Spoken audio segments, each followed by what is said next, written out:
पकड़ियां उछल रही हैं, इसको बुला लो, उसको ले जा दो। सवाल करना गुनाह है तो मैं करूंगा। फांसी की सजा पाकिस्तानियों को दे दे समेत मेरे, या सेनेटर को भी दे दे, क्योंकि इज्जत तो यहां किसी की है नहीं, बाकी सबकी है, हमारी नहीं है। कि 140 नंबर पे अदालती निजाम है और एक्शन और नखरा ऐसा है जैसे कि पाकिस्तान पहले नंबर की अदालत हो पूरी दुनिया के अंदर। गरूर, तू समंदर है तो हो, मैं तो मगर प्यासा नहीं। मैं शुरू करता हूं जी। अल्लाह इज़ बीन वेरी काइंड। परवरदिगार का बहुत शुक्र है कि मुझे अल्लाह ताला ने वो जगह दी, वो मौका दिया आप लोगों के बीच में, पाकिस्तानियों के बीच में, कि मैं एक पेज पे पूरी कौम को ले आया हूँ, सारे पार्लियामान को ले आया हूँ, सारी अपोजिशन पार्टीज़ को साथ लेके आ गया हूँ, और वो है अदल और इंसाफ का फोरम, जिसके ऊपर पूरी पाकिस्तान ने लब्बैक मुझे कहा है। और आज हम जब इस मसले से लेके आगे बढ़ रहे हैं और आज ईवान में यहाँ मौजूद हैं, तो अल्लाह का फिर से शुक्र अदा करता हूँ कि हम सब यूनाइट हो गए हैं एक चीज़ के ऊपर, आइन और कानून की बालादस्ती, जमहूरियत, एग्जीक्यूटिव, जुडिशरी, जो पिलर्स हैं उसके साथ लेके हम आगे बढ़ रहे हैं। और आज शायद हिस्टोरिकल डे है मेरे लिए कि मैं पॉइंट ऑफ ऑर्डर पे आपसे जो गुफ्तगू करने जा रहा हूँ, मैं आपका फिर से शुक्रिया अदा करता हूँ। मैडम, मैंने एक तकरीर की, एक प्रेस कॉन्फ्रेंस की। उस प्रेस कॉन्फ्रेंस के अंदर जो जो मैंने लफ्ज़ कहे, जो जो बातें मैंने की, ज़ेर और ज़बर समेत, उन सब पे मैं आज भी स्टैंड करता हूँ और एक एक बात को ओन करता हूँ, क्योंकि मैंने किसी की ना तज़लील करने की कोशिश की है, ना मैंने किसी को पॉइंट आउट किया है, ना मैंने in general by and large ये बातें की हैं। और मैं इस नेचर का हूँ, मैं ब्लंट आदमी हूँ, मुझे मुनाफ़क़त नहीं आती, मैं जैसा हूँ वैसा ही दिखता हूँ और वैसी बात करता हूँ, I am an open book. But at the same time जिन पे कंटेम्प्ट्स होने चाहिए थे या जिन पे ऐसी चीज़ें लगनी चाहिए थी, उन पे नहीं लगी। मेरे साथ तो जुल्म पहले भी हुआ था, तो आज भी हो गया। तो इंसाफ की तवक्को मुझे उस वक्त भी दी थी, उस वक्त भी नहीं मिला, और आज मुझे नहीं पता क्या होना है। लेकिन क्योंकि हम कंडक्ट, किसी जज के बारे में कंडक्ट के ऊपर बात नहीं कर सकते और ये रूल्स ऑफ द बिजनेस के तहत, लेकिन आइन और कानून मुझे मिसकंडक्ट पे बात करने की खुली इजाज़त और पूरी इजाज़त देता है। और उस मिसकंडक्ट के तहत मैं कुछ चीज़ें आप लोगों के सामने रखना चाहता हूँ। सबसे पहले तो जी ये कि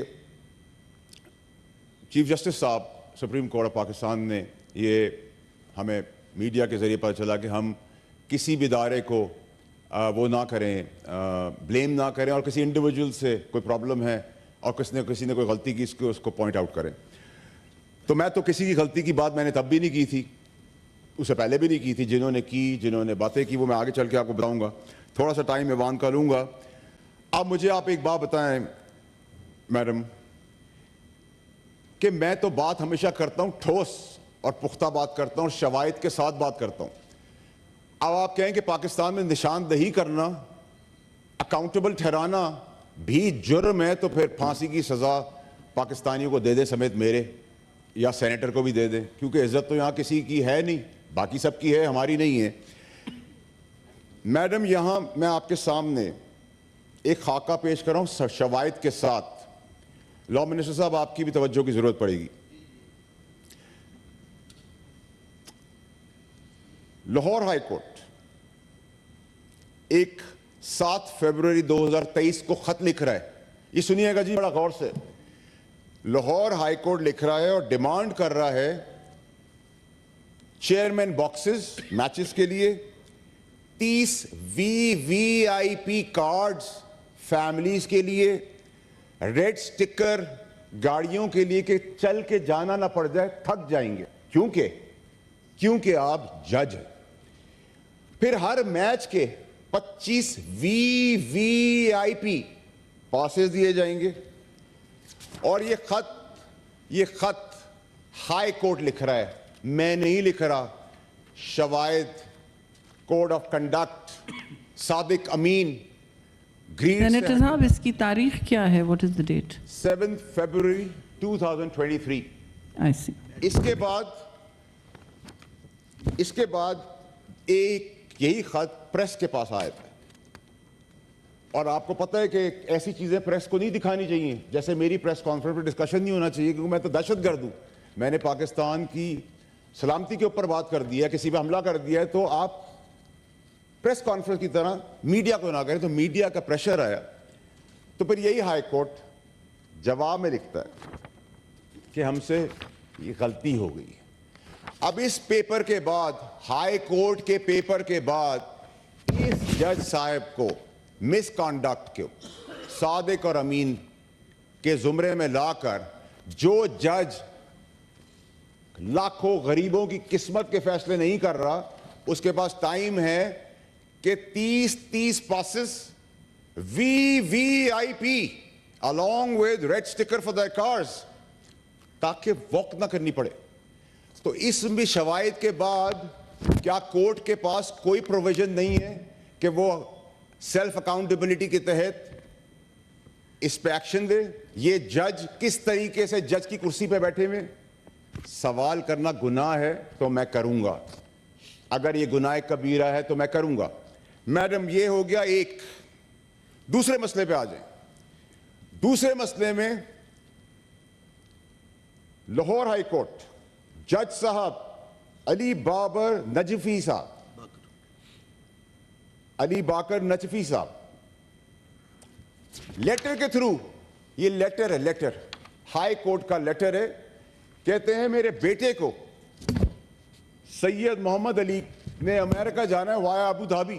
फॉरेन ऑफिस को लिखा जा रहा है, जज साहब लिख रहे हैं, जज साहब लिख रहे हैं, जज साहब लिख रहे हैं कि जी मेरे बेटे को VIP प्रोटोकॉल के जुमरे में जितनी चीज आती है, ट्रांसपोर्टेशन, छोड़ना और पिक करना, और पिक करने के बाद फिर ये भी एक सहाफी के हाथ लगता है, तो शाबाश देता हूं कि मिनिस्ट्री ऑफ फॉरेन अफेयर्स लिखती है हाई कोर्ट को कि आपका ये एरिया नहीं है, आपको ये फैसिलिटीज नहीं मिल सकती।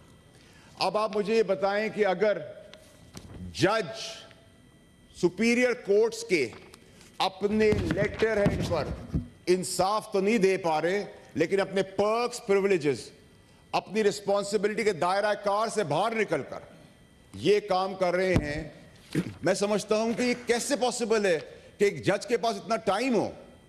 और क्या स्केपगोट आप रजिस्ट्रार को बनाएंगे इसके अंदर?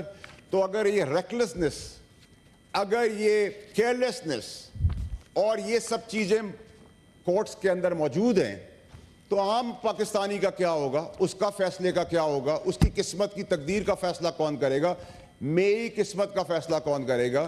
क्या इन जजों को मौजूद होने की जरूरत है कोर्ट्स के अंदर? इसमें कितनी देर का काम है? अगर इसका फुल स्टॉप हमारे ऊपर लगा होता, पार्लियामेंटेरियंस के ऊपर, तो दो दफा सजाएं दी जाती जिस तरह मुझे दी गई, जबकि मेरी वालदा डेथ बेड पे थी। लेकिन इस पे कोई एक्शन नहीं होता। जस्टिस मंसूर अली शाह साहब ने हमें लाइट इन द टनल दिखाई, सेल्फ अकाउंटेबिलिटी की बात की। ऑनरेबल जस्टिस है, और मैं ऑनरेबल उसी आदमी को आगे लगाऊंगा जो जिसको मैं ऑनरेबल समझता हूं। तो ऑनरेबल जस्टिस मंसूर अली शाह साहब ने हमें लाइट इन द टनल दिखाया, सेल्फ अकाउंटेबिलिटी की बात की, सादिक और अमीन की बात की, अपने प्रॉब्लम्स बताए, हमने लब्बैक कहा, हमें लगा। अब मुझे मैडम ये बताएं, ये हाउस बताए, ये पार्लियामान मुझे बताए कि इस शवायद के बाद कोर्ट ने एक कैसे अभी तक इसके ऊपर एक्शन नहीं लिया।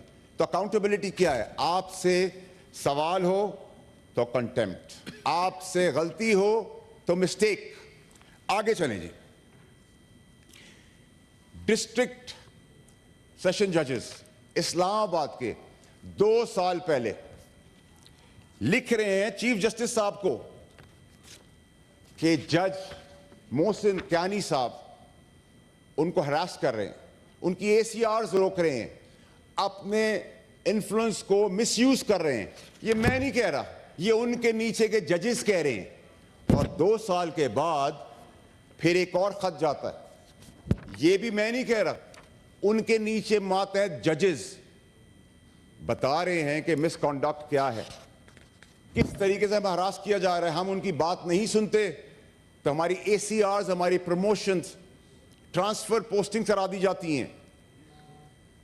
काम आप देखें मैडम, मुझे काम देख के बताएं कि 140 नंबर पे अदालती निज़ाम है और एक्शन और नखरा ऐसा है जैसे कि पाकिस्तान पहले नंबर की अदालत हो पूरी दुनिया के अंदर। तो 140 के फिगर पे जब आप खड़े हैं तो मिजाज भी उस तरह रखें। पकड़ियाँ उछल रही हैं, इसको बुला लो, उसको ले जा दो। इसी ऐवान के चेयरमैन हैं हमारे मोहतरम यूसुफ रज़ा गिलानी साहब। उनके बेटे को दिन दहाड़े इस मुल्क से उठा लिया जाता है, कई माह तक वो नहीं मिलते। उसमें भी क्या कोई इन्वॉल्व था? तो जब एक चेयरमैन सेनेट जो आज के हैं, उस वक्त के एक्स प्राइम मिनिस्टर, एक political worker, number of time MNA, उनके बेटे के साथ ये हादसा हो सकता है, तो मैंने नहीं सुना किसी पे इल्ज़ाम साजी कर दी हो। कसूर मेरा दूसरा, नूर मुकद्दम का केस है। मैंने कहा जी स्पीडी ट्रायल नहीं हो रहा, ज़िबा किया उस बच्ची को, उसके माँ बाप तड़प रहे हैं, गुनाह कबीरा, सारा इनाम मर्डर केस, कोई सुनवाई नहीं, नो स्पीडी ट्रायल, क्योंकि सब लगे हुए हैं मैच अपने बच्चों को प्रोटोकॉल दिलाने के लिए, अपने लिए, अपनी जात के लिए। सोशल मीडिया कैंपेन हम पे करेगा तो कोई बात नहीं, आप पे करेगा तो आप नोटिस लेंगे। हमने तो कहा कंडेम करते हैं हम, किसी के साथ भी होता है। आप ये नोटिस एक आम पाकिस्तानी के लिए ले लेते हैं, हम अप्रिशिएट करते हैं कि पाकिस्तानियों के लिए भी कुछ हुआ है।